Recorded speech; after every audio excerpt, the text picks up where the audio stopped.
ಅಮೃತಮಯ ಕಲಶಗಳ ಮೇಲೆ ರಾಜಮಲ್ತಿ ಪಾಂಡೆಯವರು ಬರೆದಿರುವ ಬಾಲಬೋಧಿನಿ ಟೀಕೆಯ ಸ್ವಾಧ್ಯಾಯ ನಡೆದಂತೆ ಇದೆ. ಮೋಕ್ಷ ಅಧಿಕಾರದ 2ನೇ ಮುಂಗದ ಕಲಶ. ಪ್ರಜ್ಞಾಕ್ಷೇತ್ರೀ ಶಿತೇಯಂ ಕಥಮಪಿ ನಿಪುಣೈ ಪಾತಿತಾ ಸಾವಧಾನೈ ಸೂಕ್ಷ್ಮೇತಃ ಸಂಧಿಬಂಧೇ ನಿಪತತಿ ರಭಸಾ ಆತ್ಮಕರ್ಮೋಭಯಶ್ಚ ಆತ್ಮಾನಂ ಮಗ್ನಮಂತಃ ಸ್ಥಿರವಿಶದಲಸ ಧಾಮ್ನಿ ಚೈತನ್ಯಪೂರೇ ಬಂಧಂ ಚಾಜ್ಞಾನಭಾವೇ ನಿಯಮಿತಮಭಿತಃ ಕುರ್ವತಿ ಭಿನ್ನ ಭಿನ್ನೌ. ಜಗತ್ತಿನೊಳಗೆ ಒಂದೇ ಒಂದು ಮೋಕ್ಷದ ಉಪಾಯ ಯಾವುದಿದೆಯೋ, ಸರ್ವಜ್ಞ ಪ್ರಭು ಯಾವ ಉಪಾಯವನ್ನು ಭವ್ಯ ಜೀವರುಗಳ ಸಲುವಾಗಿ ಹೇಳಿದಾರೋ, ಅನೇಕಾನೇಕ ಪಾತ್ರ ಜೀವರುಗಳ ಯಾವ ಅದೇ ಉಪಾಯದ ಅವಲಂಬನೆ ಮಾಡಿದರೋ ಅವರ ಮೋಕ್ಷಕ್ಕೆ ಪ್ರಾಪ್ತ ಆಗಿದರೆ ಇದು ಸ್ಪಷ್ಟ ಮತ್ತು ಪರಮ ಸತ್ಯ ಮಾತಾಗಿದೆ. ಇದರಲ್ಲಿ ಏನು ಹೇಳ್ತಾ ಇದ್ದಾರೆ? ಮೋಕ್ಷದ ಕಾರಣವು ಹೇಗಿದೆ ಹಾಗೆ ಹೇಳುತ್ತಾರೆ. ಇಯಂ ಪ್ರಜ್ಞಾಕ್ಷೇತ್ರೇ ಆತ್ಮಕರ್ಮ ಉಭಯಶ್ಚ ಅಂತಃ ಸಂಧಿಬಂಧೇ ನಿಪತತಿ. ವಸ್ತು ಸ್ವರೂಪದಿಂದ ಪ್ರಕಟವಿರುವ ಯಾವ ಆತ್ಮನ ಶುದ್ಧ ಸ್ವರೂಪವನ್ನು ಅನುಭವಿಸುವಲ್ಲಿ ಸಮರ್ಥತೆಯಿಂದ ಪರಿಣಮಿಸಿರುವ ಜೀವದ ಜ್ಞಾನಗುಣವು ಯಾವ ಪ್ರಕಾರ ವಸ್ತು ಸ್ವರೂಪದಿಂದನ ತ್ರಿಕಾಲ ಏಕರೂಪ ಇದೆಯೋ, ದ್ರವ್ಯದ ಅಪೇಕ್ಷೆಯಿಂದಂದರೆ ಅದೇ ಪ್ರಕಾರ ಆ ವಸ್ತುವಿನ ಸಮಯದ ಯಾವ ಅವಸ್ಥೆ ಇದೆಯೋ ಅದು ಅದರದೇ ಸ್ವರೂಪದಿಂದ. ವಸ್ತುವು ವಿಶ್ವದೊಳಗೆ ವಿದ್ಯಮಾನ ಇರುವ ಸಲುವಾಗಿ ಯಾವ ಪ್ರಕಾರ ಇನ್ನೊಂದು ಯಾವುವ ಅನ್ಯ ವಸ್ತುವಿನ ಸಹಾಯ ಸಹಕಾರದ ಅವಶ್ಯಕತೆ ಇಲ್ಲವೋ, ವಿಷಯ ಬಹಳ ಇದೆ ಇದರೊಳಗೆ. ವಸ್ತು ಸ್ವರೂಪದಿಂದನ ಪ್ರಕಟವಿರುವ ಅಂಥೇಳಿ ಏನು ಶಬ್ದ ಪ್ರಯೋಗ ಇದೆ. ಅದರದ ಅರ್ಥಬೋಧ ಆದ ನಂತರ ಆ ಅರ್ಥಬೋಧ ಆಗಿರುವಂಥ ಜೀವನಿಗೆ ನಿಯಮದಿಂದ ಮೋಕ್ಷದ ಪ್ರಾಪ್ತಿ ನಿಕಟ ಅಲ್ಪಕಾಲದೊಳಗೆ ಆಗ್ತಿದೆ. ಯಾವ ಪ್ರಕಾರ ವಸ್ತುವಿನ ವಿದ್ಯಮಾನತೆ ವಿಶ್ವದೊಳಗೆ 3 ಕಾಲದಲ್ಲೂ ಇದೆಯೋ, ಅದಕ್ಕೆ ಯಾರದ್ದು ಸಹಾಯದ ಅವಶ್ಯಕತೆ ಇಲ್ಲ, ಯಾರ ಆಶೀರ್ವಾದದ ಅವಶ್ಯಕತೆ ಇಲ್ಲ.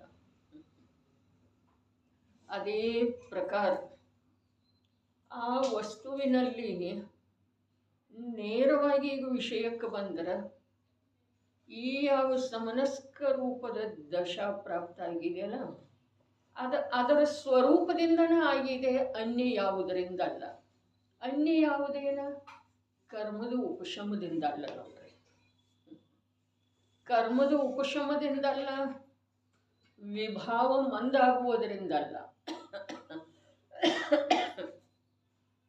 ಹಾಗಾದ್ರೆ ಅದು ಕಥನಕ್ಕರೆ ಕಷಾಯದ ಮಂದತೆಯಿಂದ ಜೀವ ಮೇಲೆ ಬಂದ,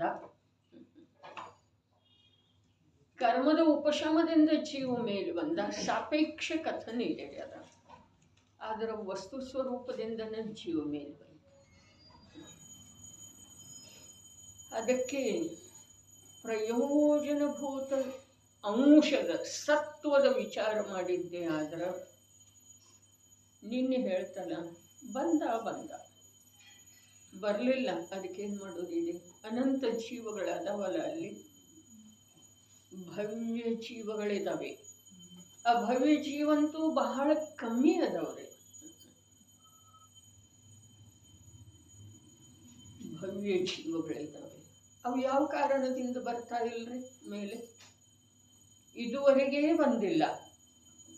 ಸರ್ವಜ್ಞ ಪ್ರಭುವಿನ ವಚನ ಇದೆ, ಇನ್ನು ಅನಂತ ಕಾಲ ಕಳೆದ್ರೂ ಮೇಲೆ ಬರದೇ ಇರುವಂಥ ಅನಂತ ಭವ್ಯ ಜೀವಗಳ ನಿತ್ಯ ನಿರೋಧದಲ್ಲಿ ಇದ್ದಾವೆ. ಕಾರಣ ಏನ್ರಿ? ಏನು ಕಾರಣ? ವಸ್ತು ಸ್ವರೂಪಕ ಕಾರಣ ಏನೂ ಇರುವುದಿಲ್ಲ. ಅದನ್ನು ಹೇಳುವ ಸಲುವಾಗಿ ಕಾರಣ ಬೇಕಾದ್ರೆ ಇರಬಹುದು. ಏನ ಕಾಲಲಬ್ಧಿನೇ ಬಂದಿಲ್ಲ, ಕಷಾಯದ ಮಂದತೆಯೇ ಆಗಿಲ್ಲ, ಕರ್ಮಗಳದ್ದು ಆ ರೀತಿಯ ಉಪಶಮವೇ ಆಗಿಲ್ಲ, ಏನೇನೋ ಹೇಳ್ಬೋದು. ಆದ್ರೆ ಆ ಎಲ್ಲ ವಚನಗಳ ಏನದವ್ರಿ? ಆಗಮದ್ದೂನ ಅದಾವಲ್ಲ, ಆ ಎಲ್ಲ ವಚನಗಳು ಏನದವು? ಒಂದು ಸ್ವಲ್ಪ ಧೈರ್ಯ ಬೇಕಲ್ಲ. ಅಸತ್ಯನ ಅದಾವ್ರಿ. ಅಸತ್ಯ. ಏನು ಮಾಡುವುದರಿಂದ ಹೀಗಾಯಿತು? ಅದಕ್ಕೇನು ಕಾರಣ ಕೊಡೋದಿದೆಯಲ್ಲ, ಅದಕ್ಕೆ ಕೇವಲ ಸುಳ್ಳು ಸುಳ್ಳು ಬೆರೆಸೋದಿದೆ ರೀ ಜೀವನ. ತಿಳಿತಾ ಇದೆಯಲ್ಲ. ಈಗೇನು ಕಾರಣ? ಜ್ವರ ಬರಲಿಕ್ಕೆ ಅಂಥೇಳಿ ಕೇಳಿದ. ಅದಕ್ಕೆ ಏನೇನಿದೆ ಕಾರಣ? ಏನೋ ಫ್ರಿಜ್ ಒಳಗಿನ ತಿಂದ, ಅಲ್ಲಿ ಊಟಕ್ಕೆ ಹೋಗಿದ್ದು ನೋಡು, ಏನಿದೆ ರೀ ಆ ಕಾರಣದೊಳಗೆ? ಏನೇನು ಅಂಶ ಮಾತ್ರ ಕೂಡ ಸತ್ಯತೆ ಇಲ್ಲ. ಹರೇ ಸರ್ವಜ್ಞರ ಸಿದ್ಧಿ ಮಾಡೋದ ಮತ್ತು ವಸ್ತುವಿನ ನಿರ್ಣಯ ಆಗೋದ ಎರಡು ಒಂದೇ ಇದೆ. ಆದಿದೇವ ಹೇಳಿದರ ತೃತೀಯ ಕಾಲದೊಳಗನ ಏನು ಹೇಳಿದ್ರು? ಈ ಮರೀಚಿ ಒಂದು ಕೋಟಾಕೋಟಿ ಸಾಗರ ಉಪಮ ಕಾಲ ವ್ಯತೀತ ಆದ ನಂತರ 24ನೇ ತೀರ್ಥಂಕರ. ಈ ಮರೀಚಿ ಆ 24ನೇ ತೀರ್ಥಂಕರ ಅಷ್ಟೇ ಗೊತ್ತಿತ್ತನು. ಪ್ರತಿ ಸಮಯದ ಪ್ರತಿ ಸಮಯ ಏನು ಅದ್ಭುತ ರೀ! ವ್ರಥಾ ಈ ಜೀವ ಕರ್ತೃತ್ವ ಮಾಡ್ತಾನೆ. ನಾ ಮಾಡ್ತೇನೆ ತಡಿ, ನಿನ್ನ ಕಡೆಯಿಂದ ಆಗುದಿಲ್ಲ.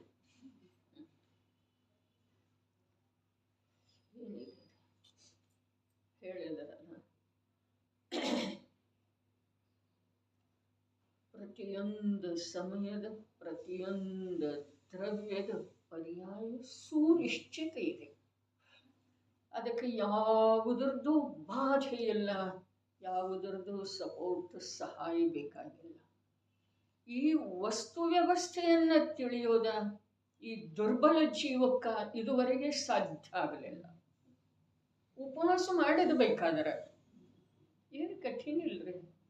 ರೂಢಿ ಇದೆ ವಿಜಯಭಾಯಿ ಉಪವಾಸದ.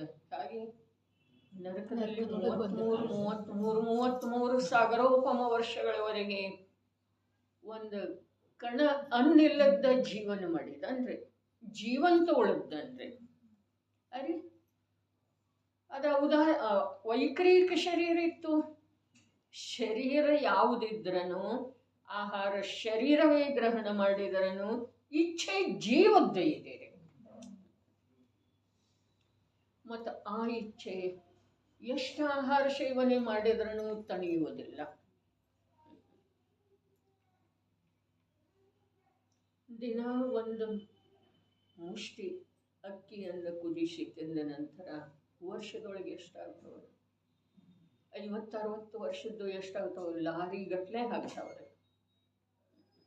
ಆದರೆ ಇಚ್ಛೆ ಹೋಗಲಿಲ್ಲ. ತೃಷ್ಣೆಯ ಹೊಂಡನು ತುಂಬಿದರೆ ನಿಂತು ಅದು ಬರಿದಾಗಿಯೇ ಉಳಿಯಿತು.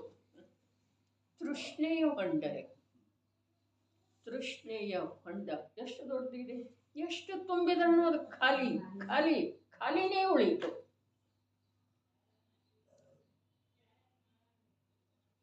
ಜೀವನಿಗೆ ಯಾವ ಲಾಭನೂ ಇಲ್ಲ ಆಹಾರದಿಂದ.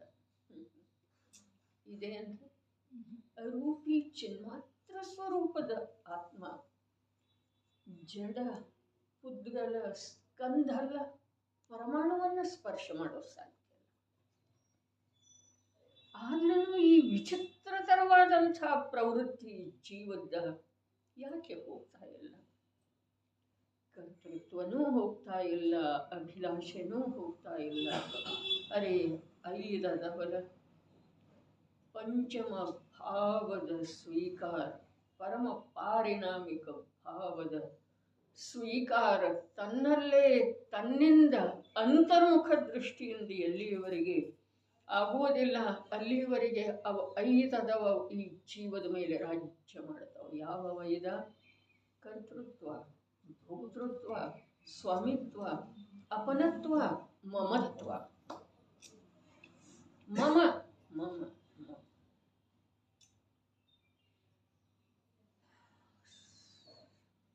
ತತ್ವಜ್ಞಾನ ತರಂಗಿಣಿಯೊಳಗೆ ಹೇಳ್ತಾರೆ, ಮಮ ಅನ್ನುವುದೇ ಸಂಸಾರ, ಮಮ ನ ಅನ್ನುವುದೇ ಮೋಕ್ಷ.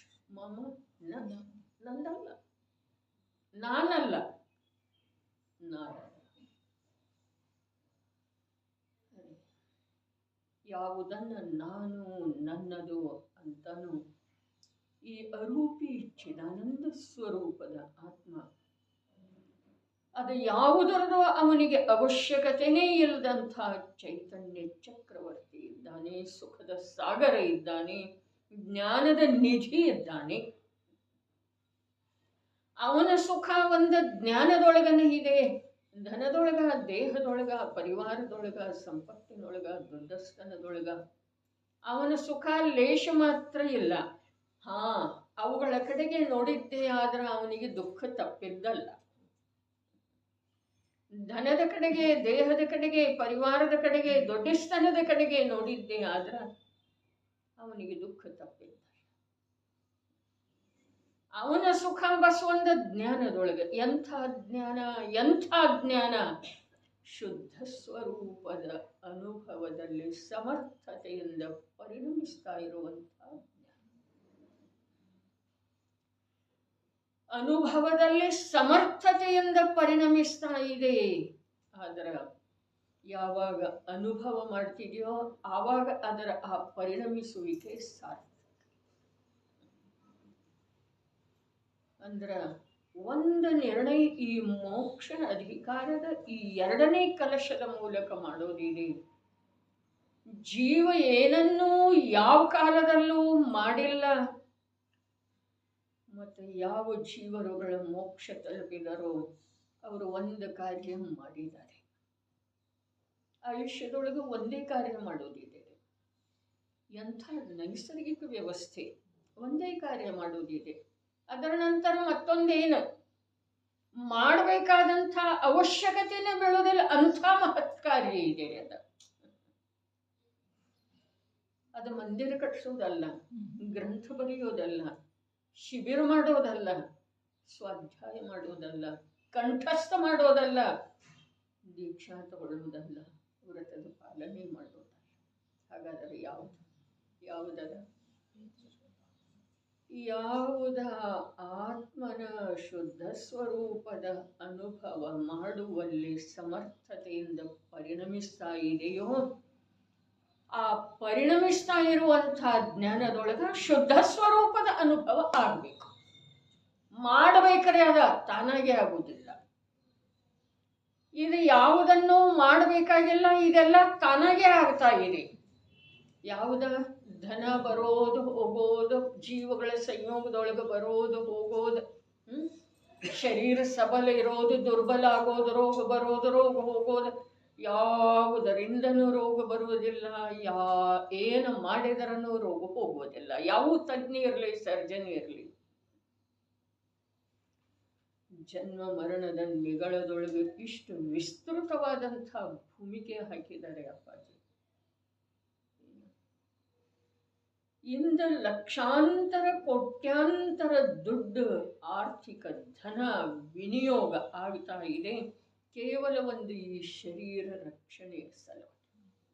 ಆದರೆ ಯಾವೊಂದು ಶರೀರ ಸುರಕ್ಷಿತ ಉಳಿಲೇ ಇಲ್ಲ. ಅದನ್ನ ಮಾಡೋದ ಅವಶ್ಯಕ ಇಲ್ಲ, ಅದ ತಾನಾಗೇ ಆಗ್ತಾ ಇದೆ. ಯಾವುದಾಗ್ತಾ ಇದೆಯೋ ಅದು ಏನೇನಾಗೋದ ಧನ ಬರೋದು ಹೋಗೋದು, ವಿದ್ಯಾ ಬರೋದು, ಬುದ್ಧಿ ವಿಸ್ಮರಣೆ ಆಗೋದು. ಸ್ಮರಣೆ ಉಳಿತಾ ಇಲ್ಲ ಈಗ. ಹೇಳ್ತಾರಲ್ಲ, ಇದೆ ಅದ ಜೀವನದೊಳಗ. ಆದರೆ ಯಾಕೆ ಉಳಿತಾ ಇಲ್ಲ? ಮರಿಬೇಕಂತ ಹೇಳಿ ಅವ್ರಿಗೆ ಇಚ್ಛೆ ಇದೆ. ನನ್ನ ಸಂಪರ್ಕದಲ್ಲಿರುವಂಥ ಸಂಯೋಗಿ ಜನರಿಗಿದೆ. ಯಾಕೆ ವಿಸ್ಮರಣೆ ಆಗ್ತಾ ಇದೆ? ಎಂಥ ಚತುರ! ಅರೆ, ಆ ಚತುರತೆನೂ ನಿಂದಿರಲಿಲ್ಲ. ಸಮಯವರ್ತಿ ಪರ್ಯಾಯಿತ್ತು. ಈ ವಿಸ್ಮರಣ ರೂಪದ ಅವಸ್ಥೆ ಕೂಡ ನಿಂದಿಲ್ಲ.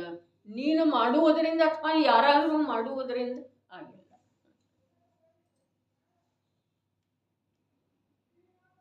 ವಿಷ ಸೇವನೆ ಮಾಡಿದ್ರೂ ಕೂಡ ಜೀವ ಸಾಯುವುದಿಲ್ಲ.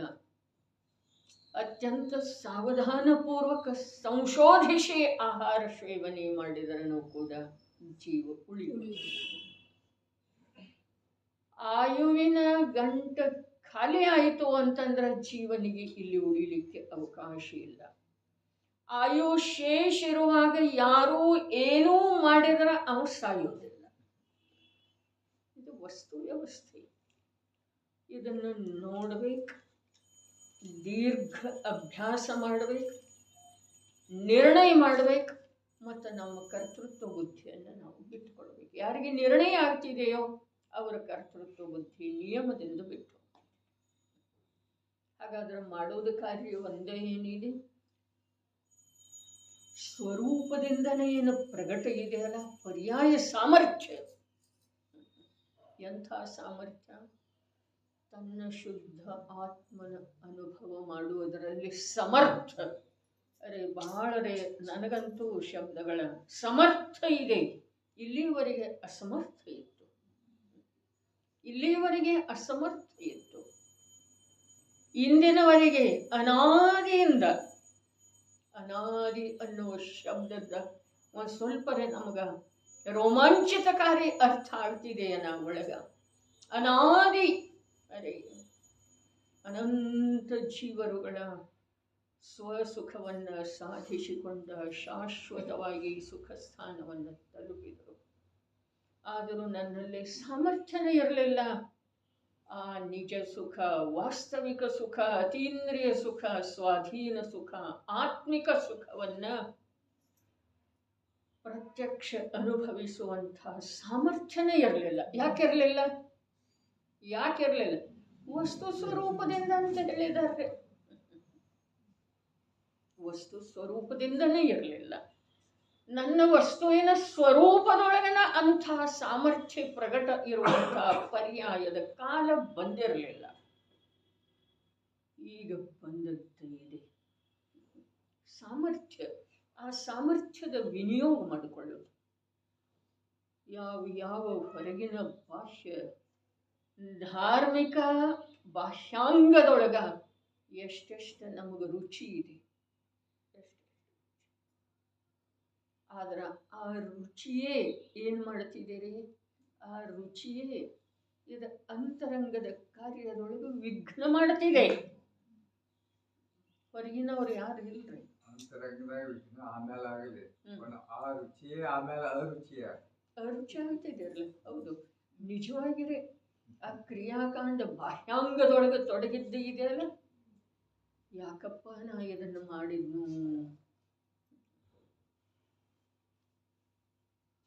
ರಮೇಶ್ ಅಣ್ಣ ಹೇಳಿದ್ದಾರೆ, ಅಪ್ಪ ಅವರ ಯಾಕರೆ ಮಂದಿರ ಕಟ್ಸಿರು ಅಂಥೇಳಿ ಎಷ್ಟೋ ಬಾರಿ ಅನ್ನಿಸ್ತಿದೆ ಅಕ್ಕ.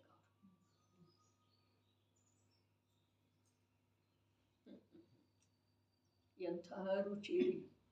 ಕಾರಣ ಏನ? ಅರೆ ಬಾಹ್ಯದ ಕಾರ್ಯವನ್ನು ನಾನು ಮಾಡ್ತೇನೆ ಅನ್ನುವಂಥ ಅಭಿಪ್ರಾಯವೇ ಅದಕ್ಕೆ ಮೂಲ ಕಾರಣ. ಯಾವುದೂ ಇಲ್ಲ, ತಾನಾಗೇ ನಡೀತಾ ಇರ್ತಿದೆ. ಎಲ್ಲವೂ ತಾನಾಗೆ. ಮಳೆಯನ್ನು ಯಾರು ಬರೆಸ್ತಾರೆ? ಬಿಸಿಲನ್ನು ಯಾರು ಬರೆಸ್ತಾರೋ? ವೃಕ್ಷಗಳಿಗೆ ಚಿಗುರು ಯಾವುದರಿಂದ ಹೊಡಿತಿದೆ? ನೀರಿನಿಂದ. ಬೀಜ ಯಾವುದರಿಂದ ಮೊಳಿತಿದೆ? ತನ್ನ ಸಾಮರ್ಥ್ಯದಿಂದ. ಹಾಗಾದರೆ ನಿಮಿತ್ತ ಬೇಕೇನು ಬೇಡ? ಅದರ ಸಾಮರ್ಥ್ಯ ಕಾರ್ಯಾನ್ವಿತ ಆಗುವುದರೊಳಗೆ ನಿಮಿತ್ತ ಇದ್ದೇ ಇರ್ತಿದೆ. ನಿಮಿತ್ತದ ಚಿಂತೆ ನೀನು ಮಾಡಬೇಕಾಗಿಲ್ಲ. ನೀನು ವಸ್ತುವಿನ ಸ್ವರೂಪವನ್ನು ತಿಳಿ, ಅದರ ಹತ್ತಿರ ಹೋಗಿ ತಿಳಿ. ಆಗಮದ ಮಾಧ್ಯಮದಿಂದ ತಿಳಿದ್ರೆ ಅದು ತಿಳಿಯುವಿಕೆ ಅಲ್ಲ.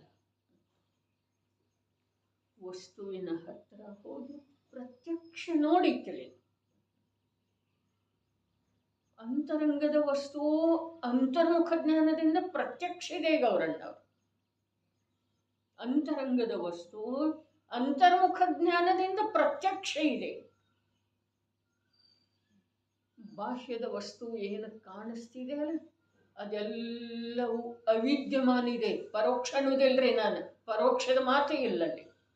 ಯಾಕೆ ಅಂತಂದ್ರೆ ಪ್ರಮಾಣ ಜ್ಞಾನದೊಳಗೆ ಪ್ರತ್ಯಕ್ಷ ಮತ್ತು ಪರೋಕ್ಷ ಭೇದ ಇದೆ. ಮಿಥ್ಯಾಜ್ಞಾನದೊಳಗೆ ಅಂಥದ್ದು ಬೇರೆ.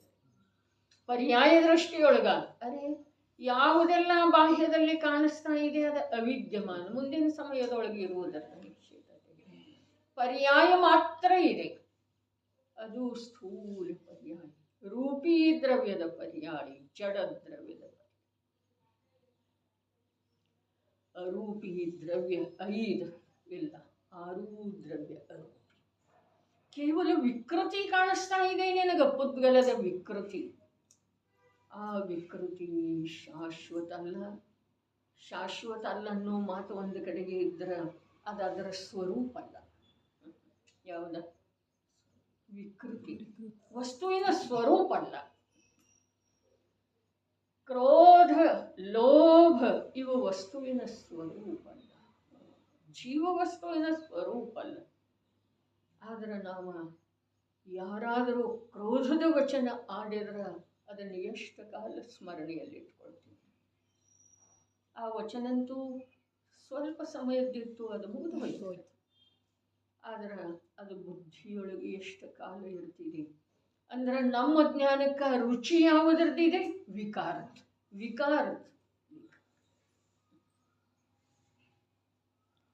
ಅದರಲ್ಲಿ ಬುದ್ಧಿಯಲ್ಲಿ ಸಾಮರ್ಥ್ಯ ಎಂಥದ್ದಿದೆ?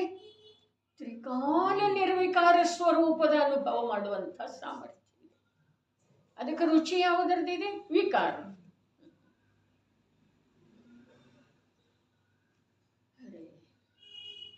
ಇಂಥ ಜೀವನಿಗೆ, ಇಂಥ ಪ್ರವೃತ್ತಿ ಇರುವಂಥ ಜೀವನಿಗೆ ಆ ಸಾಧು ಸಂತರುಗಳ, ಸರ್ವಜ್ಞ ಭಗವಂತರುಗಳ ಹೇಳಿರುವಂಥ ತನ್ನ ಅಂತಃ ತತ್ವ ತಿಳಿಯೋದು ಸಾಧ್ಯ ಇಲ್ಲ. ಇನ್ನೊಂದರ ಮಾತು ಬೇರೆ, ತನ್ನ ಅಂತಃ ತತ್ವ ತಿಳಿಯೋದು ಸಾಧ್ಯ. ಇಂಥ ಪ್ರವೃತ್ತಿ ಇರುವಂಥ ಜೀವ ಎಂಥದ್ದ? ಬರೀ ವಿಕಾರವನ್ನು ನೋಡುವಂಥ. ಅರೆ ವಿಕಾರ ನೋಡಕ್ಕೆ ಯಾವ ಸಾಮರ್ಥ್ಯ ಬೇಕಿಲ್ಲ. ಇಲ್ಲಿ ಶುದ್ಧ ಸ್ವರೂಪದ ಅನುಭವ ಮಾಡುವ ಸಲುವಾಗಿ ಸಾಮರ್ಥ್ಯ ನಿನಗೆ ಪ್ರಾಪ್ತ ಆದದ್ದು ಇದೆ. ಅದನ್ನ ನೀನು ಮತ್ತೆ ಹಳೆ ಚಾಲಿಯ ಅನುಸಾರ ವಿಕಾರದೊಳಗನ ತೊಡಗಿಸ್ತಾ ಇದ್ದೀಯ.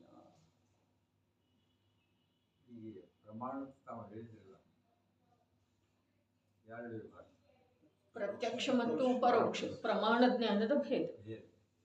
ಶುದ್ಧ ಸ್ವರೂಪ ಇದು ಪ್ರಮಾಣ ಐತಿ, ಆದ್ರೆ ಪರೋಕ್ಷರೇ ಐತೆ ಅಂತ ಅನ್ಕೋಬೇಕು. ನೋಡ್ರಿ, ವಸ್ತು ಸ್ವರೂಪ ಶುದ್ಧ ಯಾವಾಗ ಪ್ರತ್ಯಕ್ಷ ಅನುಭವ ಆಗ್ತಿದೆಯೋ ಅವಾಗ ಪ್ರಮಾಣ ರೀ. ಪ್ರತ್ಯಕ್ಷ ಯಾವಾಗ ಅನುಭವ ಆಗ್ತಿದೆ ಆವಾಗ ಪ್ರಮಾಣ, ಮತ್ತು ಯಾವಾಗ ಪ್ರತ್ಯಕ್ಷ ಅನುಭವ ಇಲ್ಲವೋ ಆಗ ಕೂಡ ಆ ವಸ್ತುವಿನ ಜ್ಞಾನ ಪ್ರಮಾಣ. ಈಗ ಅಗ್ನಿ ಸುಡ್ತಿದೆ ಅನ್ನೋದು ನಮ್ಗೆ ಯಾವಾಗ ಪ್ರತ್ಯಕ್ಷ ಅನುಭೂತಿ ಪೂರ್ವಕ ಪರಿಚಯ ಆಗಿದೆ ಅಲ್ಲ, ಅದು ಪ್ರತ್ಯಕ್ಷ ರೀ, ಒಂದು ಸಮಯದ ಪ್ರತ್ಯಕ್ಷ. ಅದರ ನಂತರ ಅದು ಬಿಟ್ಟು ಹೋದ್ರೂ ಕೂಡ ವಸ್ತುವಿನ ಜ್ಞಾನದೊಳಗ ಪರೋಕ್ಷ ರೂಪದಿಂದ ಪ್ರಮಾಣದನೇ ಸ್ವೀಕಾರ.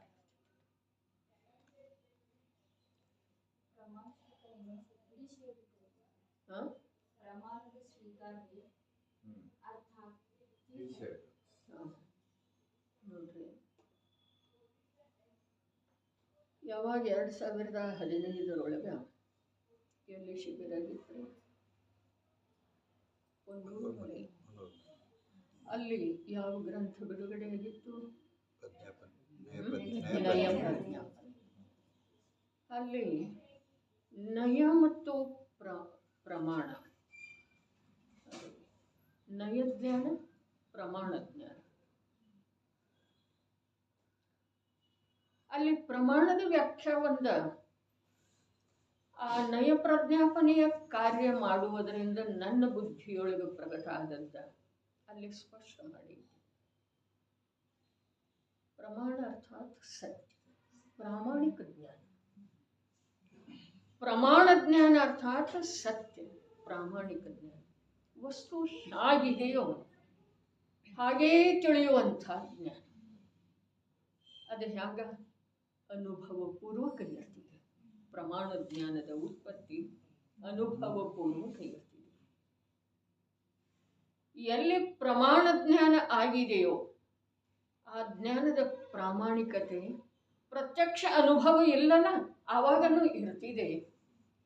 ಮತ್ತು ಆ ಯಾವ ಜ್ಞಾನ ಇರ್ತಿದೆ ಅದರ ಮೂಲಕ ಏನು ವಸ್ತುವನ್ನು ಮತ್ತೆ ಪ್ರತ್ಯಕ್ಷೀಕರಣ ಮಾಡಿಕೊಳ್ಳೋ ಸಲುವಾಗಿ ಪ್ರಯತ್ನ ನಡೀತಿದೆಯೋ ಅದುವೇ ನಯ ಇದೆ. ನಯದಿಂದ ಪ್ರಯೋಜನದ ಸಿದ್ಧಿಯಾಗ್ತಿದೆ, ಪ್ರಮಾಣದಿಂದ ವಸ್ತುವಿನ ಸಿದ್ಧಿಯಾಗ್ತಿದೆ. ನಾನು ಹೀಗಿದ್ದೇನೆ ಅನ್ನುವುದರ ಸಿದ್ಧಿ ಯಾವುದರಿಂದ? ನಯಜ್ಞಾನದಿಂದ ಆಗೋದಿಲ್ಲ. ಅಂಥೇಳಿನ ವ್ಯವಹಾರನೆಯ ಸದ್ಭೂತ ಅಸದ್ಭೂತ ಎಲ್ಲ ಹೇಳಿದ. ಮುಂದೆ ನಿಶ್ಚಯನಯ ಹೇಳಿದ, ಏಕದೇಶ ನಿಶ್ಚಯನಯ ಹೇಳಿದ, ಸರ್ವದೇಶ ಅರ್ಥಾತ್ ಶುದ್ಧ ನಿಶ್ಚಯನಯ ಹೇಳಿದ, ಪರಮಶುದ್ಧ ನಿಶ್ಚಯನಯ ಹೇಳಿದ. ಆದರೂ ಕೂಡ ಅಲ್ಲಿ ವಿಷಯದ ಗ್ರಹಣ ಇಲ್ಲ, ಪ್ರತ್ಯಕ್ಷ ಪ್ರಯೋಜನ ಸಿದ್ಧಿ. ಅಂದ್ರೆ ಮಾತು ಹೀಗಿದೆ, ವಸ್ತುವಿನ ಸಿದ್ಧಿ ಆಗಬೇಕಾಯಿತು ಅಂತಂದ್ರೆ ನಯ ವಿಕಲ್ಪ ಬಿಟ್ಟು ಹೋಗ್ಬೇಕಿದೆ ಅಂಥೇಳನೆ ಹೇಳಿದಾರಲ್ಲ. 144ನೇ ಗಾಥೆ ಸಮಯ ಸಾರಗಳು ಏನು ಹೇಳಿದ್ರು? ಪಕ್ಷಾತಿಕ್ರಾಂತ ಯಾವಾಗ್ತಾನೋ ಅವನೇ ಸಮಯ ಸಾರ. ಪಕ್ಷ ಯಾವುದರ್ಧ? ನಿಶ್ಚಯನಯದ ಪಕ್ಷ ಕೂಡ ವಸ್ತುವಿನ ಅನುಭವದೊಳಗೆ ವ್ಯತ್ಯಯ ತರ್ತಿದೆ. ವ್ಯವಹಾರಣೆಯಂತೂ ಅಭೂತಾರ್ಥ ಇದೇ ಐತಿ. ವ್ಯವಹಾರಣೆಯಂತೂ ಅವಿದ್ಯಮಾನ ಅಸತ್ಯಾರ್ಥ ಅರ್ಥವನ್ನ ಹೇಳುವಂಥದ್ದನ್ನೇ ಐತಿ. ವ್ಯವಹಾರ ಅಂದ್ರೆ ಏನು? ಜೀವ ಸಂಸಾರಿ ಇದ್ದಾನೆ ಅಥವಾ ಸಿದ್ಧ ಇದ್ದಾನೆ, ಇದು ವ್ಯವಹಾರಣೆಯದ ವಿಷಯ. ಸಂಸಾರಿ ಇಲ್ಲೇನ? ನಾವು ಮನುಷ್ಯ ಸಂಸಾರಿ ಇದ್ದೇವೋ ಅಥವಾ ಇಲ್ಲ?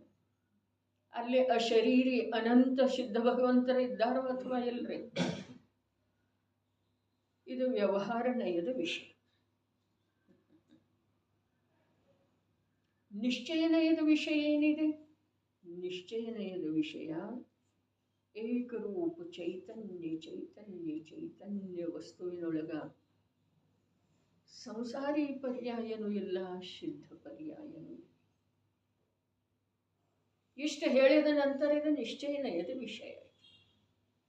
ಆದರೆ ಈ ಹೇಳುವಿಕೆಯೊಳಗ ಆ ವಿಷಯ ಅನುಭವದೊಳಗೆ ಬಂತೆ ಅಂದ್ರೆ ವಿಷಯ ಅನುಭವದೊಳಗೆ ಬಂತೆ ಅಂಥೇಳಿ ಒಂದು ಮಾತು ಇದೆ. ನಯಜ್ಞಾನದಿಂದ ಪ್ರಯೋಜನದ ಸಿದ್ಧಿ ಆಗ್ತಿದೆ, ಪ್ರಮಾಣ ಜ್ಞಾನದಿಂದ ವಸ್ತುವಿನ ಸಿದ್ಧಿ ಆಗ್ತಿದೆ. ವಸ್ತು ಯಾವುದ? ಮೂರು ಲೋಕದೊಳಗೆ ಯಾವ ಯಾವ ಯಾವ ಯಾವ ಎಲ್ಲ ವಸ್ತು ನನಗೆ ಕಾಣಿಸ್ತಾ ಇದ್ದಾವೆಯೋ ಅವೆಲ್ಲವೂ ನನ್ನ ಅಪೇಕ್ಷಾದಿಂದ ಅವಸ್ತು ಅದಾವ. ಯಾಕೆ? ಅವು ನನ್ನಲ್ಲೇ ಇಲ್ಲ, ಅವು ನನ್ನ ಸಲುವಾಗಿಲ್ಲ, ನನ್ನ ಕಾರಣದಿಂದ ಇಲ್ಲ. ದೇಹ ನನ್ನ ಸಲುವಾಗಿಲ್ಲ. ಹಾಸನದೊಳಗೆ ಪದೇ ಪದೇ ಹೇಳ್ತಿರ್ತಲ್ಲ, ಅಂಗಡಿ ನಮ್ಮ ಸಲುವಾಗಿದೆ, ನಾನು ಅಂಗಡಿ ಸಲುವಾಗಿಲ್ಲ. ಅರೆ ನಿಜವಾಗಿನ ಯಾವುದೋ ಸಮಯದೊಳಗ ಯಾವುದೋ ಜೀವ ವಿಶೇಷದ ದೃಷ್ಟಿಯ ಮುಖ್ಯತೆಯಿಂದ ಯಾವುದೋ ಸಿದ್ಧಾಂತದ ವಾಕ್ಯ ಪ್ರಕಟ ಆಗ್ತಿದೆ. ಅದು ಪ್ರಕಟ ಆದದ್ದು ನಿರರ್ಥಕ ಆಗುವುದಿಲ್ಲ, ಯಾವುದೋ ಜೀವಕ್ಕೂ ಉಪಯೋಗ ಆಗ್ತಿದೆ. ಧನ ನನ್ನ ಸಲುವಾಗಿದೆ, ನಾನು ಧನದ ಸಲುವಾಗಿದ್ದೇನೆ. ಏನಿದೆ ವಸ್ತು ಸ್ವರೂಪ, ಧನ ಕೂಡ ಶಾಶ್ವತವಾಗಿ ನನ್ನ ಸಲುವಾಗಿಲ್ಲ, ತಾತ್ಕಾಲಿಕವಾಗಿ ಕೆಲವೊಂದು ಅವಶ್ಯಕತೆಗಳ ಪೂರ್ತಿ ಮಾಡ್ತಿದೆ. ಆದರೆ ಅದರಿಂದೇನು ನನ್ನ ಇರುವಿಕೆ ಇಲ್ಲ, ನನ್ನ ಸಲುವಾಗಿ ಅದಿಲ್ಲ. ನೋಡ್ರಿ, ವಿಶ್ವದೊಳಗೆ ಏನೆಲ್ಲ ಏನೆಲ್ಲ ಏನೆಲ್ಲ ಕಾಣಿಸ್ತಾ ಇದೆಯೋ ಅದು ಅವಸ್ತು ಇದೆ ಸ್ನೇಹ. ವಸ್ತು ಯಾವುದ, ಅದನ್ನು ನೋಡುವಂಥ ಯಾವುದ ಅವ್ಯಕ್ತ ಚೈತನ್ಯ ಸಾಮರ್ಥ್ಯ ಇದೆಯಲ್ಲ, ಅದು ಒಂದೇ ವಸ್ತು. ಇದು ನಂದ ಅಂಥೇಳಿ ಅನ್ನೋದು ಮಾತ್ರ ನಂತರ. ಇದು ಇದೆ ಅಂಥೇಳಿ ಯಾವುದು ಹೇಳ್ತಾ ಇದೆಯಲ್ಲ, ಅದು ಒಂದೇ ವಸ್ತು. ಯಾವುದದ? ಚಿತ್ ಸಾಮರ್ಥ್ಯ, ಜ್ಞಾನದರ್ಶನ ಸಾಮರ್ಥ್ಯ. ಅರೆ, ಅದು ಯಾವುದರ ಅಧೀನಿಲ್ಲ, ಯಾವುದರಿಂದ ಅದರ ಬೆಳವಣಿಗೆ ಆಗುವುದಿಲ್ಲ. ವಸ್ತು ಸ್ವರೂಪದಿಂದನೇ ಅದರ ಬೆಳವಣಿಗೆ ಈ ಪ್ರಕಾರ ಆದದ್ದಿದೆ. ಯಾವ ಪ್ರಕಾರ ನೋಡ್ರಿ, ಅಶ್ವ ಪರೀಕ್ಷೆ, ರತ್ನ ಪರೀಕ್ಷೆ, ಗಜ ಪರೀಕ್ಷೆ, ಏನೆಲ್ಲ ಪರೀಕ್ಷೆ ಮಾಡುವಂಥ ಜ್ಞಾನಿವನಿಗೆ ಪ್ರಾಪ್ತಿ ಇತ್ತು, ಅದೆಲ್ಲ ಅಸಮರ್ಥ ಜ್ಞಾನ. ಆದರೆ ಇಂದು ಯಾವ ಸಾಮರ್ಥ್ಯ ರೂಪದಿಂದ ಪರಿಣಮಿಸ್ತಾ ಇದೆಯಲ್ಲ ನಮ್ಮ ಜ್ಞಾನ, ವಸ್ತು ಸ್ವರೂಪದಿಂದನ. ಅದರ ಸಲುವಾಗಿ ನಾನು ಯಾವ ತಪಸ್ಸು ಮಾಡಿಲ್ಲ, ಉಪವಾಸ ಮಾಡಿಲ್ಲ, ಯಾವ ದೇವರ ಹತ್ತಿರ ಹರಕೆ ಹೊತ್ತಿಲ್ಲ, ಏನೂ ಮಾಡಿಲ್ಲ, ತಾನಾಗಿನ ವಸ್ತು ಸ್ವರೂಪದಿಂದ ಸ್ವಕಾಲದಲ್ಲಿ ಸ್ವ ಸಾಮರ್ಥ್ಯದಿಂದ ಸ್ವಷಟ್ಕಾರಕಗಳಿಂದ ಆ ಸಾಮರ್ಥ್ಯ ಪ್ರಗಟ ಆದದ್ದೇ ಇದೆ. ಎಂಥ ಸಾಮರ್ಥ್ಯ? ಆತ್ಮನ ಶುದ್ಧ ಸ್ವರೂಪವನ್ನು ಅನುಭವ ಮಾಡುವಂಥ ಆ ಸಾಮರ್ಥ್ಯ ಕಮ್ಮಿ ಬೆಲೆಯದ್ದಲ್ರಿ. ಆ ಸಾಮರ್ಥ್ಯದ ಬೆಲೆ ಯಾರೂ ಮಾಡೋಕ್ಕೆ ಸಾಧ್ಯ ಇಲ್ಲ. ಯಾರು ಮಾಡಿದರೂ ಅವರು ಈ ಸಂಸಾರ ರಾಶಿಯಿಂದ ಭಿನ್ನ. ಯಾರಿಂದ ಮಾಡೋ ಸಾಧ್ಯ ಆಗಲಿಲ್ಲವೋ ಅವರು ಇಲ್ಲೇ ಏನಾಗ್ತಾ ಇದ್ದಾರೆ, ಸುತ್ತಾಡ್ತಾ ಇದ್ದಾರೆ, ಮುಳುಗೇಳ್ತಾ ಇದ್ದಾರೆ, ನರಕ ನಿಗೋಧಗಳಲ್ಲಿ ಹೋಗ್ತಾ ಇದ್ದಾರೆ.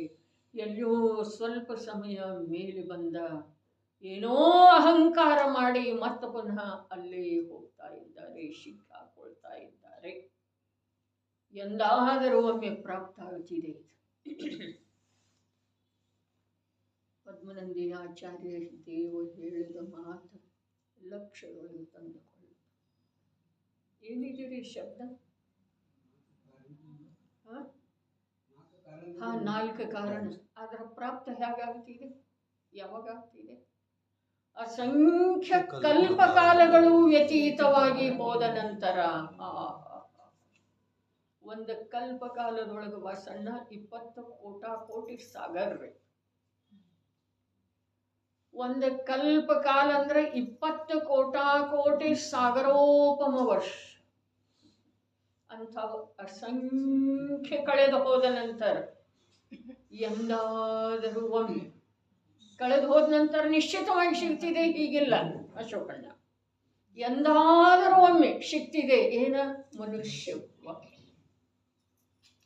ಆಚಾರ್ಯ ದೇವರು ಹೇಳ್ತಾರೆ, ಅಸಂಖ್ಯ ಕಲ್ಪಕಾಲಗಳು ಕಳೆದು ಹೋದ ಮೇಲೆ ಎಂದಾದರೂ ಒಮ್ಮೆ ದೊರಕುವಂಥ ಈ ಮನುಷ್ಯ ಭವ 4 ಕಾರಣಗಳಿಂದ ನಿರರ್ಥಕ ಆಗ್ತಿದೆ.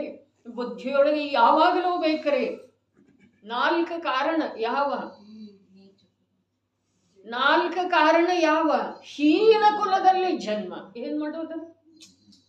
ಅವರೇನ್ ಮಾಡ್ತಾರೆ? ಯಾವ ಹೇಸಿಕೆ ಇರುವುದಿಲ್ಲ. ಹೀಗೆ ತಗೊಂಡು ಹೀಗೆ ತಿಂತಾರೆ. ಏನ? ಪ್ರಾಣಿ, ಜೀವ. ಯಾವ ಹೇಸಿಕೆ ಇಲ್ಲ. ಯಾವುದೇ ಜಡ ವಸ್ತುವನ್ನು ಕತ್ತರಿಸುವ ಹಾಗೆ ಪ್ರಾಣಿಗಳನ್ನು ಕತ್ತರಿಸ್ತಾರೆ. ಹೀನ ಕುಲದಲ್ಲಿ ಜನ್ಮ ಒಂದು ಕಾರಣ. ಎಂದಾದರೂ ಒಮ್ಮೆ ಸಿಕ್ಕದ್ದೇ ಇದೆ. ಅದು ಅಸಂಖ್ಯ ಕಲ್ಪಕಾಲ ಕಳೆದ ನಂತರ ಕೂಡ ಎಂದಾದರೂ ಒಮ್ಮೆ ಸಿಕ್ಕದ್ದೇ. ಒಂದು ಹೋಯಿತು, ಹೀನ ಕುಲದೊಳಗೆ ಜನ್ಮ ಆಯಿತು ಅಂತಂದ್ರೆ. ಇನ್ನೊಂದು ಉಚ್ಚ ಕುಲದೊಳಗೆ ಜನ್ಮ ಆದ್ರೂ ಕುದೇವನ ಉಪಾಸನೆ ಮಾಡೋದು. ಕುದೇವನ ಉಪಾಸನೆ. ರಾಗಿ ದ್ವೇಷ ದೇವ, ಅವ ಅದು ಕೊಡ್ತಾ, ಇದು ಕೊಡ್ತಾ, ಅವಳಿದು ಕೊಡ್ತಾಳು. ಪೂಜೆ ಮಾಡು, ಬಸ್ತಿ ಕಟ್ಟು, ಸೀರೆ ಉಡಿಸೋ, ಉಡಿ ತುಂಬು. ಏನು ಹೇಳೋದ್ರೆ ಜೀವದ ಅಂತರ ಅಭಿಪ್ರಾಯದಿಂದ ಏನೂ ಆಗುವುದಿಲ್ಲ. ಬಸ್ ಒಂದೇನಿದೆಯಲ್ಲ, ಅದ್ಭುತವಾದಂಥ ಅವಸರ, ಅದನ್ನು ನಷ್ಟ ಆಗಿ ಹೋಗ್ತಿದೆ ಅಷ್ಟೇ ರೀ. ಹೊರಗೆ ಅನುಕೂಲ ಏನೂ ಆಗುವುದಿಲ್ಲ. ಆ ಪ್ರಕಾರದ ಪುಣ್ಯದ ಯೋಗಿತ್ತು ಅಂತಂದ್ರೆ ಆಗ್ತಿದೆ. ಅದನ್ನು ಯಾರೂ ಮಾಡೋದು ಸಾಧ್ಯ ಇಲ್ಲ. ತೀರ್ಥಂಕರ ಕೂಡ ಮಾಡೋದು ಸಾಧ್ಯ ಇಲ್ಲ. ಸಾಧ್ಯ ಇಲ್ಲ ಅಂಥೇಳಿ ನಾ ಮರೀಚಿನ ವ್ಯವಸ್ಥೆ ಆದಿದೇವಿ ಏನೂ ಮಾಡಲಿಲ್ಲ.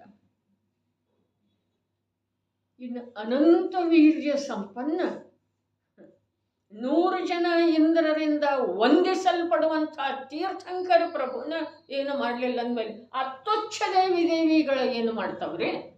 ರಾಗದ್ವೇಷದೊಳಗೆ ಮುಳುಗಿ ಹೋಗಿದಾವ ಅವು. ಭವನತ್ರಿಕದೊಳಗೆ ಸಮ್ಯಕ್ ದೃಷ್ಟಿ ಜೀವ ಹುಟ್ಟೋದನೇ ಇಲ್ಲ. ಸಿದ್ಧಾಂತ ಬೇಕು ಬುದ್ಧಿಯೊಳಗೆ, ಹುಟ್ಟೋದನೇ ಇಲ್ಲ. ಯಾರೇನು ಮಾಡ್ತಾರ? ಸಾಧ್ಯ. ಪುಣ್ಯ ಇದ್ದ ನಂತರ ಆಕಾಶದಿಂದ ದೇವರುಗಳು ಬಂದು ಮಾಡ್ತಾರೆ. ಪುಣ್ಯವಂತನ ಆಶೀರ್ವಾದ ಅಂಥೇಳಿ ಚಾರಣ ಮುನಿಗಳು ಬಂದ, ಎಲ್ಲ ಈ ಭವ್ಯನೇ ಇದು ನಿನ್ನ ಸ್ವರೂಪ ಅಲ್ಲ. ಮಾಂಸ ಭಕ್ಷಣೆ ಮಾಡೋದು, ಇಂಥ ನೀಚ ಕಾರ್ಯ ಮಾಡೋದು ನಿನ್ನ ಸ್ವರೂಪ ಅಲ್ಲ.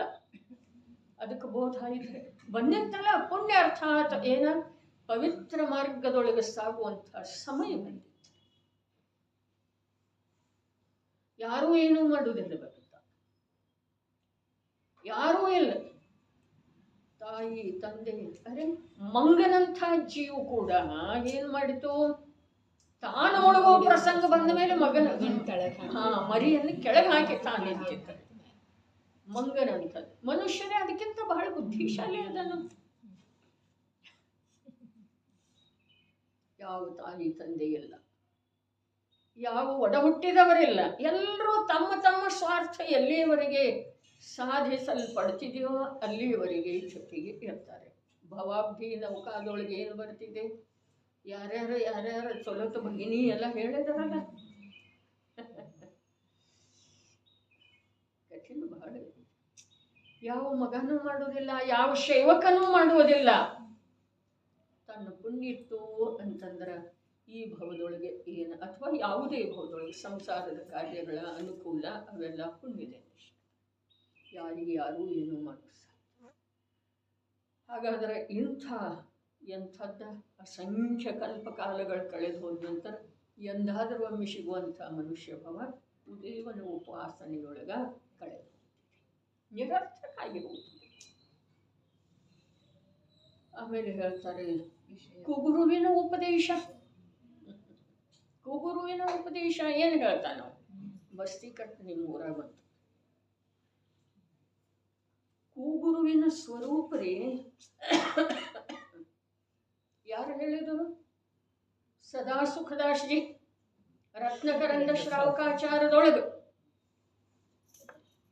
ನಿರ್ಗ್ರಂಥ ಇದ್ದಾರೆ. ತಿಲತುಷ ಮಾತ್ರ ಕೂಡ ಪರಿಗ್ರಹ ಇಲ್ಲ. ಇಷ್ಟ ಮಿಷ್ಟ ಭೋಜನದೊಳಗ ಯಾವುದೇ ಪ್ರಕಾರದ ಸರಸತೆ ಇಲ್ಲ. ಯಾವ ವಚನವನ್ನೂ ಆಡುವುದಿಲ್ಲ. ವನಖಂಡದೊಳಗೆ ವಾಸ ಮಾಡ್ತಾರೆ. 5 ಇಂದ್ರಿಯ ವಿಷಯಗಳಿಂದ ಅತೀತ ಇದ್ದಾರೆ. ಇಷ್ಟು ದೊಡ್ಡ ಪ್ಯಾರ ಇದೆ. ಎಲ್ಲ ಹೇಳಿದ್ರು. ಕೊನೆಗಿಷ್ಟು ವಾಕ್ಯದ ತಂದು ಹೇಳಿದ್ರು. ಆದರೆ ಆತ್ಮಾನುಭೂತಿಯಿಂದ ರಹಿತರಿದ್ದಾರೆ. ಅವರೆಲ್ಲರೂ ಕೂಗುರು ಇದ್ದಾರೆ. ಏನಿಲ್ಲ, ತಿಲತುಷ ಮಾತ್ರ ಕೂಡ ಪರಿಗ್ರಹ ಇಟ್ಕೊಂಡಿಲ್ಲ. ಸ್ನೇಹ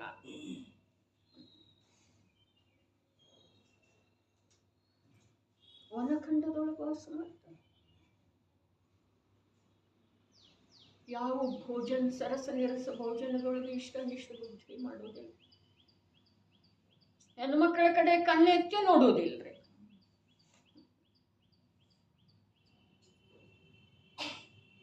ಎಲ್ಲಿ ನೋಡುವುದಿಲ್ಲ, ಎಲ್ಲಿ ಮಾತಾಡ್ತಾ ಕೂತಿರ್ತಾರೋ.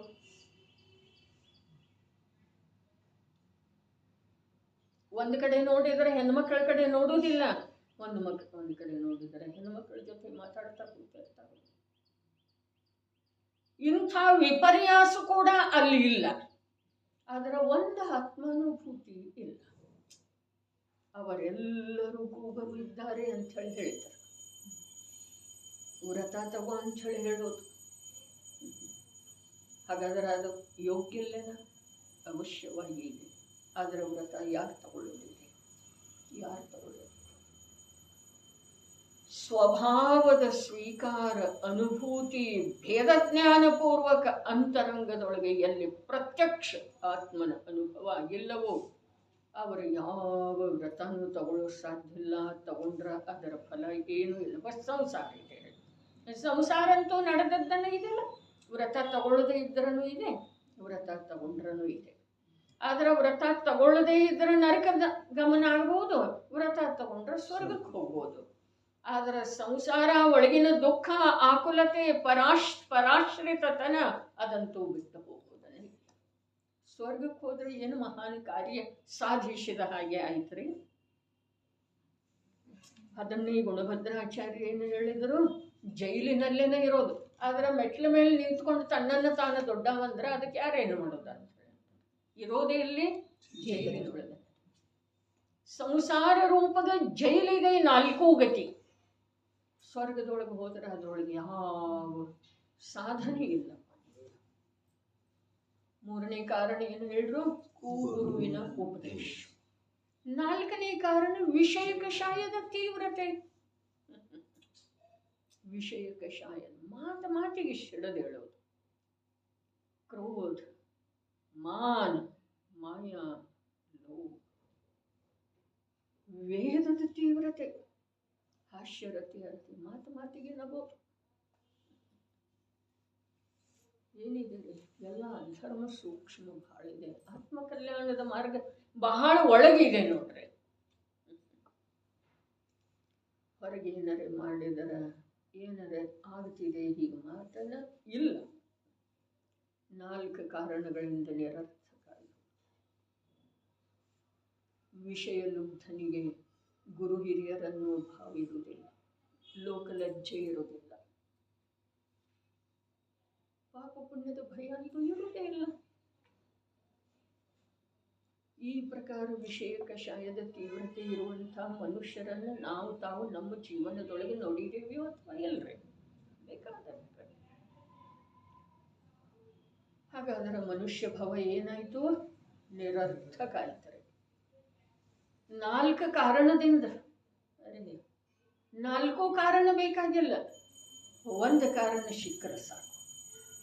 ಆ ಮನುಷ್ಯ ಭವ ನಿರರ್ಥಕ ಆಯ್ತು. ಮತ್ತೆ ಸಿಗೋದೆ ಅಂದದ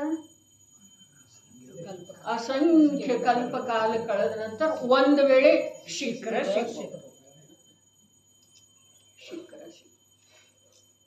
ಮೃಗದ ಹಾಗೆ ಆಚರಣೆ ಮಾಡೋದ, ತಿರಿಯಂಚದ ಹಾಗೆ ಮಾಯಾಚಾರ ಪ್ರವೃತ್ತಿ ಮಾಡೋದ.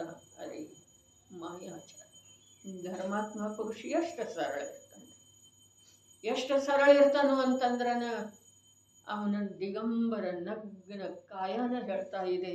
ಅವನೊಳಗೆ ಯಾವ ಪ್ರಕಾರದ ಛಲ, ಮಾಯಾಚಾರ, ಲೋಭ ಯಾವುದು ಇಲ್ಲ.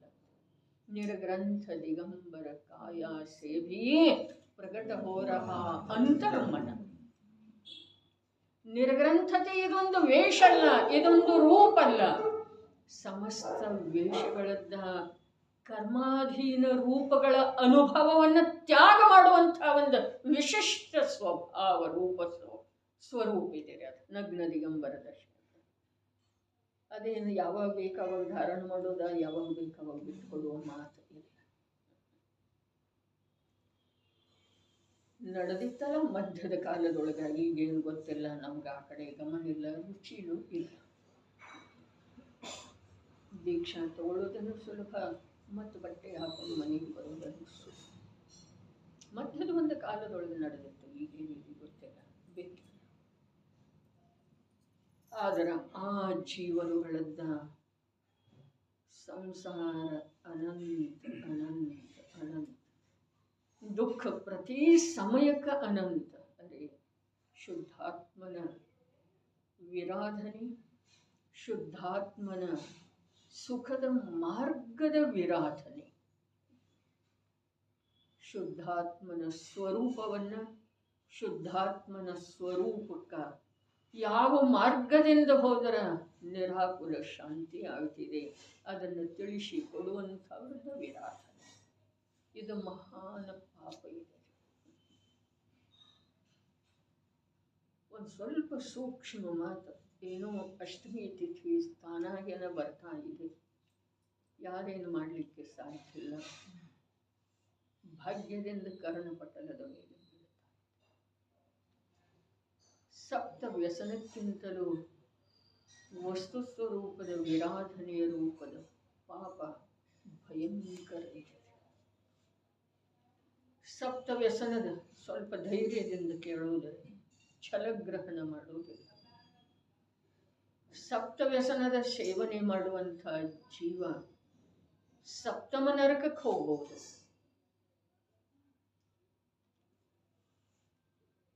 ಆದ್ರೆ ಪಂಚಮಹಾವ್ರತ 28 ಮೂಲ ಗುಣಗಳನ್ನು ನಿರತಿಚಾರ ಪಾಲನೆ ಮಾಡುವಂಥ ಸಂತ ಪುರುಷ ಅದು ಧರ್ಮ ಅಂಥೇಳಿ ಮನ್ನಿಸಿದ ಅಂತಂದ್ರೆ ನೀವು ಓದಕ್ಕೆ ಹೋಗ್ತಾನೆ, 1 ಅಥವಾ 2 ಸ್ಟೇಷನ್ ಮಾಡಿ ಭವಧಾರಣ ಮಾಡಿ. ಏನು ಹೇಳಿತು? ಇನ್ನೊಂದು ಸಲ ಶಬ್ದ. ಪಂಚಮಹಾವ್ರತ 28 ಮೂಲ ಗುಣಗಳನ್ನು ನಿರತಿಚಾರವಾಗಿ ಪರಿಪಾಲನೆ ಮಾಡುವಂಥ ಸಂತ ಪುರುಷ, ಸಾಧು ಸಜ್ಜನ ಪುರುಷ. ಹೊರಗಡೆ ಒಂದು ಸೂಕ್ಷ್ಮ ಜೀವದ್ದು ಕೂಡ ಹಿಂಸೆ ಮಾಡುವುದಿಲ್ಲ, ಬುದ್ಧಿಪೂರ್ವಕ ಅದಕ್ಕೆ ನೋವು ತಲುಪಿಸುವುದಿಲ್ಲ. ಆದರೆ ಅಂಥ ಯಾವ ತನ್ನ ಪ್ರವೃತ್ತಿ ಇದೆಯಲ್ಲ, ಪರಾಶ್ರಿತರೆ ಅದನ್ನು ಧರ್ಮ ಅಂಥೇಳಿ ಮನ್ನಿಸ್ತಾನಲ್ಲ, ಆ ಜೀವನಿಗೂ ಸೂಕ್ಷ್ಮತೆಯನ್ನು ತಿಳಿಯುವುದಿದೆ. ಅದಕ್ಕೆ ಹಿಂದೆ 20-25 ವರ್ಷದ ಪೂರ್ವದೊಳಗೆ ಕುಂದಪ್ಪ ಮನೆಯಲ್ಲಿ ನಡೀತಿತ್ತು. ಆವಾಗ ಒಂದು ಮಾತು ಹೇಳಿದ್ದೇನೆ ನಾನು, ಧರ್ಮ ಧಾರಣ ಮಾಡುವುದು, ಧರ್ಮದ ಆಚರಣೆ ಮಾಡುವ ಸಲುವಾಗಿ ಯಾವ ಗಡಿಬಿಡಿನೂ ಬೇಕಿಲ್ಲ. ಧರ್ಮವನ್ನು ಹೇಗಿದೆಯೋ ಹಾಗೆ ತಿಳ್ಕೊಳ್ಳುವ ಸಲುವಾಗಿ ಈ ಇಡೀ ಭವ ಖರ್ಚಾದ್ರೂ ಕೂಡ ಅದರಲ್ಲಿ ಲಾಭ ಇದೆ. ಧರ್ಮ ಮಾಡೋದೇನು ಬೇಕಾಗಿಲ್ಲ, ಬಸ್ ತಿಳಿ ಧರ್ಮ ಎಲ್ಲಿದೆ, ಏನು ಮಾಡುವುದರಿಂದ ಧರ್ಮ ಆಗ್ತಿದೆ, ಆ ಮಾಡುವಂಥವ ಯಾವ ರೀತಿ ತನ್ನ ಶ್ರದ್ಧಾ ಜ್ಞಾನದ ಪರಿಣತಿಯನ್ನು ತನ್ನದಾಗಿಸಿಕೊಂಡ. ಅವನ ಶ್ರದ್ಧೆಯೊಳಗೆ ಅರೂಪಿ ಚಿನ್ಮಾತ್ರ ತತ್ವ ಇರ್ತಿದೆ, ಅವನ ಜ್ಞಾನದೊಳಗೆ ಅರೂಪಿ ಅಂತಃತತ್ವ ಜ್ಞಾಯಕ ಮಾತ್ರ ಸ್ವಭಾವದ ಆತ್ಮ ಇರ್ತಾನೆ. ಆ ಜ್ಞಾನ ದರ್ಶನದ ಮೂಲಕ ಆ ಅರೂಪಿ ಚಿನ್ಮಾತ್ರ ಜ್ಞಾಯಕ ಸ್ವರೂಪದ ಅಂತಃತತ್ವ ಇರುವೆಳೆದೊಳಗ ಯಾವುದೇ ಪ್ರಕಾರದ ಪರವಸ್ತುವಿನ ಕುರಿತು ಅವನಿಗೆ ಗ್ರಹಣ ತ್ಯಾಗದ ವಿಕಲ್ಪನೆ ಉತ್ಪನ್ನ ಆಗುವುದಿಲ್ಲ. ಅವನು ಪರಮಾತ್ಮ ಅದಂದ್ರೆ ಅದು ಚಾರಿತ್ರ ಇದೆ.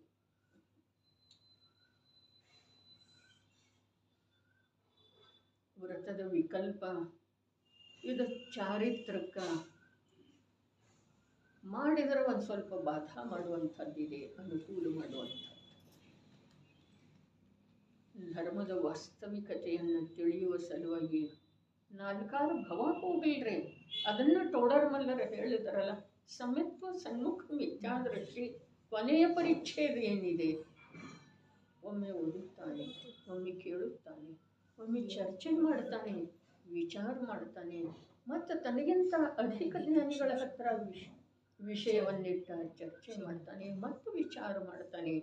ಈ ಪ್ರಕಾರ ಜೀವನದೊಳಗೆ ಯಾವ ಜಿನವಾಣಿಯ ಆಶ್ರಯದಿಂದ ಆಂತರ್ಯದ ತತ್ವವನ್ನು ತಿಳ್ಕೊಳ್ಳುವ ಸಲುವಾಗಿ ಜ್ಞಾನವನ್ನು ಪರದ ಕಾರ್ಯಗಳಿಂದ, ಪರದ ವಿಕಲ್ಪಗಳಿಂದ ಬಿಡಿಸಿಕೊಂಡ ಉದ್ಯಮ ಮಾಡ್ತಾನೋ ಆ ಜೀವನಿಗೆ ಈ ಭವದಲ್ಲಿ ತಪ್ಪಿದರ ಮುಂದಿನ ಭವದಲ್ಲಿ, ಅದು ತಪ್ಪಿದರೆ ಅದರ ಮುಂದಿನ ಭವದೊಳಗೆ ಸಮ್ಯಕ್ ದರ್ಶನ ಆಗ್ತದೆ. ಹಾಗಾದರೆ ಸಮ್ಯಕ್ ದರ್ಶನದ ಸಲುವಾಗಿ ತತ್ವದ ಅಭ್ಯಾಸ ಮಾಡೋದ 1 ದಿವಸ 2 ದಿವಸ 10 ವರ್ಷ 20 ವರ್ಷದ ಮಾತಿಲ್ಲ. 2-3 ಭವ ಅವರು ಹೇಳಿದ ಪ್ರಕಾರ 2-3 ಭವ. ಮತ್ತು ಈ ಧಾರಣಾ ಜ್ಞಾನದ ಮೂಲಕಂತೂ ಹೇಳಿದ್ರೆ 8 ಭವದ ಮಾತು ಕೊಟ್ಟಿದ್ದಾರೆ ಆಗಮದೊಳಗೆ.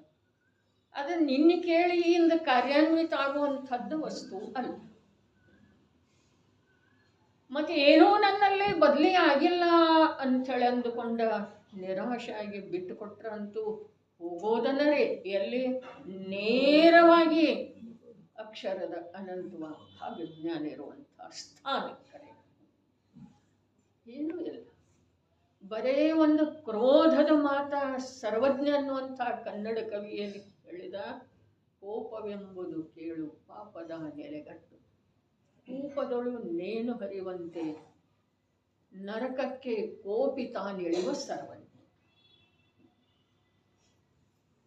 ನೀರ ತುಂಬಿ ಕೊಡ ಅರ್ಧ ಭಾಗಕ್ಕೆ ಬಂದಿದ್ದೀರಿ ಬಾವಿಯಿಂದ ಸೇದುತ್ತಾ ಇರುವೆಳೆದೊಳಗ, ಮಧ್ಯದೊಳಗೆ ಅದರದ ದಾರ ಕಟ್ಟಾಯಿತು. ಅಂದ್ರೆ ಆ ತುಂಬಿದ ಕೊಡ ಎಲ್ಲಿ ಬರುವ ಹಾಗೆ ಮೇಲೆ ಬರ್ತಿದೇನ, ಎಲ್ಲಿದೆ ಅಲ್ಲಿ ಉಳುಕಿದ್ದೀರಿ, ತಳಕ್ಕೆ ಹೋಗ್ತಿದ್ದೀರಿ, ನೀರಿನ ತಳಕ್ಕೆ ಹೋಗ್ತಿದೆ. ಅದೇ ಪ್ರಕಾರ ಕೋಪವೆಂಬುದು ಕೇಳು ಪಾಪದ ನೆಲೆಗಟ್ಟು. ಕೋಪ ಬರೀ ಒಂದು ಕ್ರೋಧದ ಮಾತು ಹೇಳಿದವ. ಕೋಪ ಬೇರೆ, ಕ್ರೋಧ ಬೇರೆ ರೀ. ಈ ಕ್ರೋಧ ಶಬ್ದದಲ್ಲಿ ಬಹಳ ಸತ್ವ ಇದೆ, ಬಲ ಇದೆ. ಕೋಪ ಏನಿದೆ, ಲೌಕಿಕ ಇದೆ ಅದಷ್ಟು.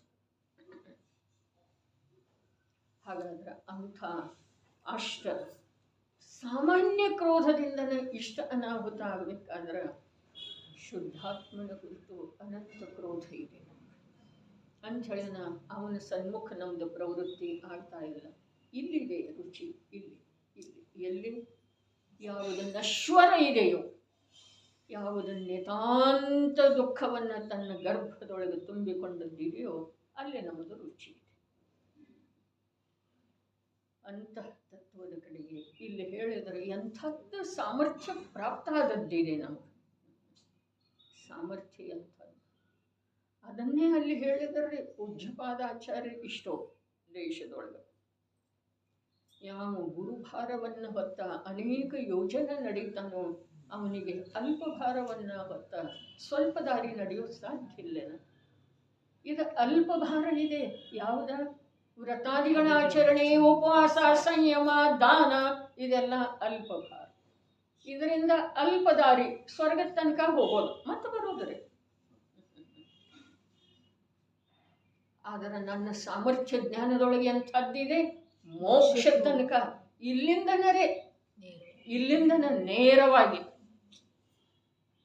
ಸಂಪರ್ಕ. ಬರೀ ಸಂಪರ್ಕ ಅಲ್ಲ, ಪ್ರತ್ಯಕ್ಷ ಅಲ್ಲಿಯ ಅನುಭವ. ಅಲ್ಲಿ ಯಾವ ಅನಂತ ಸಿದ್ಧರ ಅನುಭವ ಮಾಡ್ತಾ ಇದ್ದಾರಲ್ಲ, 3 ಲೋಕದ ಜೀವರುಗಳಿಂದೆಲ್ಲ ವಂದನೆಗೆ ಯೋಗ್ಯ ಸ್ಥಾನದೊಳಗೆ ಅರ್ಥಾತ್ ಮಸ್ತಕದ ಮೇಲೆ ವಾಸ ಮಾಡ್ತಾ ಇದ್ದಾರಲ್ಲ, ಅಂಥ ಸ್ವರೂಪದ ಪ್ರತ್ಯಕ್ಷ ಅನುಭವ ಮಾಡುವ ಸಾಮರ್ಥ್ಯ ನಿನ್ನಲ್ಲೇ ಇದೆ ಅಂಥೇಳಿ ಹೇಳ್ತಾ ಇದ್ದಾರೆ. ಅದು ಯಾರು ಕೊಟ್ಟದ್ದಲ್ಲ, ಯಾರು ಕಸ್ಕೊಳ್ಳುವುದಿಲ್ಲ, ವಸ್ತು ಸ್ವರೂಪದಿಂದನೇ